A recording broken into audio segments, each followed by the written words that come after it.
இந்த காலத்துல மலை கிராமத்துக்கு வெளியே ஒரு சின்ன காவல் நிலையம் இருந்தது. அந்த நிலையத்துக்கு சீபே ஊர் காவலன் நிலையம் பேர். ஊரை காக்கிற ஒரே மனிதன் முத்தையா, வயசு 50. பகலெல்லாம் சாமானிய மனிதன். ஆனா இரவு வந்தா அந்த நிலையம் உயிர் பெற்று சுவாசிக்கும்னு ஊர்ல சொல்லுவாங்க. ஒரு அமாவாசை இரவு காற்று கூட சத்தம் போடாம நின்னு போச்சு. முத்தையா தன் விளக்கை ஏத்தினான். டக் டக் டக். நிலையத்தின் வாசல் கதவுதானா தட்டியது.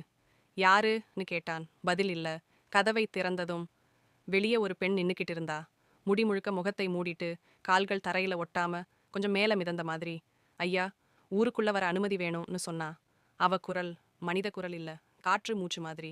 முத்தையா பயத்தை அடக்கிட்டு, பேர் ஊர்னு கேட்டான். அந்த பெண் தலையை தூக்கினா. அவளுக்கு கண் இல்ல, வாய் இல்லை, முகமே இல்ல. அடுத்த நொடி நிலையத்தின் விளக்கு அணைந்தது. கிசு கிசு. சுவர்கள்ல இருந்து குரல்கள். எங்களை உள்ள விடல, எங்களை காப்பாத்தல. முத்தையா பின்னாடி திரும்பினான்.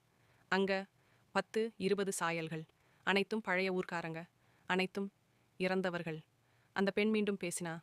இந்த நிலையத்துல ஒரு காலத்துல நீங்க தான் காவல். ஆனா அந்த இரவு எங்களை கதவுக்கு வெளியே விட்டீங்க. முத்தையாவுக்கு நினைவு வந்தது. ஒரு வெள்ளம், அகதிகள்.